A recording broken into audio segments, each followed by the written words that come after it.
નકલી ખાતર કૌભાંડનો પર્દાફાશ। અમરેલી જિલ્લામાં નકલી ખાતર કૌભાંડનો પોલીસે પર્દાફાશ કર્યો છે। એસઓજી અને ખેતીવાડી વિભાગના સંયુક્ત ઓપરેશનમાં મોટા આંકડિયા વિસ્તારમાં નિરીમા એગ્રી પ્રોડક્ટ્સ નામની ફેક્ટરી પર દરોડા પાડી નકલી ખાતર બનાવવાની પ્રવૃત્તિ ઝડપાઈ હતી। આ કાર્યવાહીમાં 16.5 લાખનો મુદ્દામાલ જપ્ત કરાયો છે। મુખ્ય આરોપી તરીકે ભરત ધાનાણીનું નામ સામે આવ્યું છે।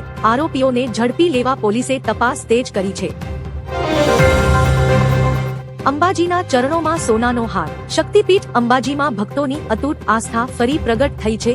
રાજકોટથી આવેલા એક શ્રદ્ધાળુએ માતાજીના ચરણોમાં અંદાજે 33 લાખની કિંમતનો 263 ગ્રામ વજનનો સોનાનો હાર દાનમાં અર્પણ કર્યો છે। ભક્તે પોતાની ઓળખ ગુપ્ત રાખીને ટેમ્પલ ઇન્સ્પેક્ટર કાર્યાલયમાં વિધિવત દાન કર્યું હતું। મંદિરના શિખરને સુવર્ણમય બનાવ્યા બાદ હવે ગર્ભગૃહ અને આભૂષણો માટે પણ ભક્તો મોટા પ્રમાણમાં સોનું દાન કરી રહ્યા છે। સુરતમાં નકલી ઘી ઝડપાયું। સુરતના લસકાણા વિસ્તારમાં નકલી ઘી બનાવતું કારખાનું ઝડપાયું છે। લસકાણા પોલીસ અને પાલિકાના આરોગ્ય તથા ફૂડ સેફ્ટી ઓફિસરોએ માહિતીના આધારે સંયુક્ત છાપો મારી આ કૌભાંડનો પર્દાફાશ કર્યો હતો।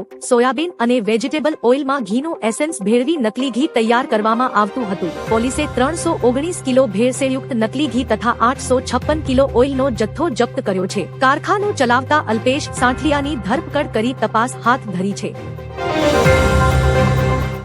માઉન્ટ આબુમાં મેદાનો વાહનો પર બરફના થર। રાજસ્થાનના માઉન્ટ આબુમાં કડકડતી ઠંડી પડી રહી છે। તાપમાન -3 ડિગ્રીએ પહોંચતા મેદાનો, વાહનો અને ઝાડપાન પર બરફની ચાદર જામી ગઈ છે। પક્ષીઓ માટે મૂકેલા પાણીના કુંડા પણ થીજી ગયા છે અને ઝાકળના ટીપા બરફમાં ફેરવાઈ ગયા છે। તીવ્ર ઠંડીથી સામાન્ય જનજીવન પ્રભાવિત થયું છે, પરંતુ પ્રવાસીઓ આ અનોખા વાતાવરણમાં મોજ માણતા જોવા મળ્યા હતા।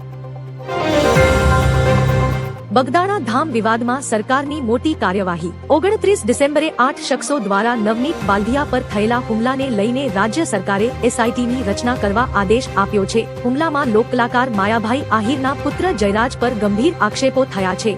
આ ઘટનામાં પોલીસની કામગીરી સામે સવાલો ઉઠતા પીઆઈ ડીવી ડાંગરની બદલી કરી હતી। પરસોત્તમ સોલંકી અને કુંવરજી બાવળિયાએ સીએમને રજૂઆત કરતા એસઆઈટીની રચના થઈ છે। આજથી બદલી ગયો આ નિયમ।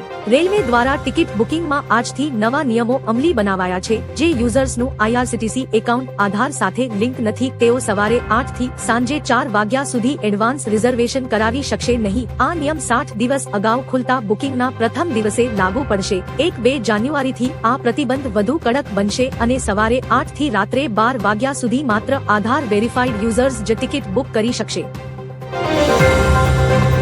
ટ્રમ્પે ભારતને આપી ધમકી। અમેરિકી રાષ્ટ્રપતિ ડોનાલ્ડ ટ્રમ્પે રશિયન તેલ ખરીદવા મામલે ભારતને ફરી ટેરિફ વધારવાની ધમકી આપી છે। ટ્રમ્પે જણાવ્યું કે પીએમ મોદી સારા માણસ છે અને તેઓ મને ખુશ કરવા માંગતા હતા, પરંતુ હું રશિયા પાસેથી તેલની ખરીદીથી નાખુશ છું। જો ભારત રશિયા પાસેથી તેલ ખરીદવાનું ચાલુ રાખશે તો અમેરિકા ટૂંક સમયમાં ટેરિફમાં વધારો કરી શકે છે। ટ્રમ્પના આ નિવેદનથી બંને દેશો વચ્ચેના વ્યાપારી સંબંધોમાં તણાવ વધવાની શક્યતા છે। ધુમ્મસની ચાદરમાં લપેટાયું સ્ટેચ્યુ ઓફ યુનિટી। નર્મદા જિલ્લાના કેવડિયા અને એકતાંગર વિસ્તારમાં વહેલી સવારે ગાઢ ધુમ્મસ વાતા સ્ટેચ્યુ ઓફ યુનિટી વિસ્તારમાં કાશ્મીર જેવો માહોલ સર્જાયો હતો। ધુમ્મસ એટલું ગાઢ હતું કે 50 મીટર દૂરનું દ્રશ્ય પણ સ્પષ્ટ દેખાતું ન હતું, જેના કારણે વાહન ચાલકોને દિવસે પણ હેડલાઇટ ચાલુ રાખીને વાહન હંકારવાની ફરજ પડી હતી। જો કે આ આહલાદક વાતાવરણનો પ્રવાસીઓએ ભરપૂર આનંદ માણ્યો હતો। વેનેઝુએલામાંથી કરોડો રૂપિયા ભારતને મળશે। વેનેઝુએલામાં રાજકીય અને આર્થિક સ્થિતિમાં બદલાવ આવતા ભારતનું લાંબા સમયથી ફસાયેલું નાણું પાછું મળવાની આશા જાગી છે। પીટીઆઈના રિપોર્ટ મુજબ ઓએનજીસી વિદેશ લિમિટેડના અંદાજે $1 અબજ એટલે કે લગભગ 9,000 કરોડ વેનેઝુએલામાં અટવાયેલા છે। અમેરિકાના પ્રતિબંધોમાં છૂટછાટ બાદ નવા ડ્રિલિંગ રિંગ અને મશીનો લગાવી શકાશે, જેના કારણે તેલ ઉત્પાદન વધશે અને ભારતને તેનું બાકી નાણું મળવાની સંભાવના છે। ઠાકોર સમાજે છાતી ઠોકીને કર્યું મોટું કામ। ઠાકોર સમાજના મહાસંમેલનમાં સાંસદ ગેનીબેન ઠાકોર અને ધારાસભ્ય અલ્પેશ ઠાકોરની હાજરીમાં 16 નવા નિયમો જાહેર કર્યા, જેમાં ભાગીને પ્રેમલગ્ન કરનારા યુગલોને સમાજ સ્વીકારશે નહીં। લગ્ન પ્રસંગે થતા ખોટા ખર્ચ અટકાવવા માટે જાનમાં માત્ર 100 લોકો અને 11 વાહનોની મર્યાદા નક્કી કરાઈ। સગાઈમાં ફક્ત 21 લોકો જ જઈ શકશે। લગ્નમાં ડીજે વગાડવા પર પ્રતિબંધ મુકાયો છે અને નિયમનો ભંગ કરનારનો સમાજ બહિષ્કાર કરશે।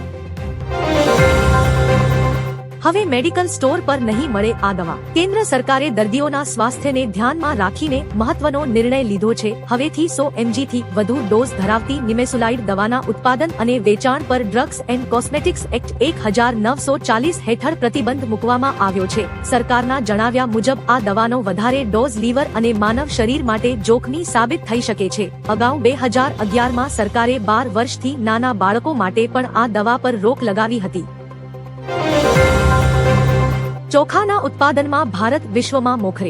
ભારતે ચીનને પછાડીને ચોખાના ઉત્પાદનમાં વિશ્વમાં પ્રથમ સ્થાન પ્રાપ્ત કર્યું છે. કેન્દ્રીય કૃષિ મંત્રી શિવરાજસિંહ ચૌહાણે જણાવ્યું કે ભારત 151 મિલિયન ટન ઉત્પાદન સાથે નંબર 1 દેશ બન્યો છે. આ પ્રસંગે તેમણે 25 પાકોની 184 નવી જાતો લોન્ચ કરી હતી જે ખેડૂતોની આવક અને ઉત્પાદન વધારશે. ઉચ્ચ ઉપજ આપતા આ બિયારણો ખેડૂતો સુધી ઝડપથી પહોંચાડવા અધિકારીઓને આદેશ અપાયા છે. કૃષિ ક્ષેત્રે ભારતની આ મોટી સિદ્ધિ છે. આપ સાંસદે મોદી સરકારના વખાણ કર્યા. આપ સાંસદ રાઘવ ચડ્ઢાએ નવા શ્રમ સંહિતા હેઠળ ગીગ કામદારો અને ડિલિવરી પાર્ટનર્સ માટે સામાજિક સુરક્ષા નિયમોનો મુસદ્દો બહાર પાડવા બદલ કેન્દ્ર સરકારની પ્રશંસા કરી. તેમણે ટ્વિટર પર લખ્યું, બધા ગીગ કામદારો અને ડિલિવરી પાર્ટનર્સને અભિનંદન. કેન્દ્ર સરકારે તમારા કાર્યને ઓળખવા, રક્ષણ આપવા અને આદર આપવા તરફ એક મોટું પગલું ભર્યું. આ એક મહત્વપૂર્ણ જીત છે. તેમણે ગીગ કામદારો માટેના ફાયદાઓને સરળ શબ્દોમાં પણ સમજાવ્યા.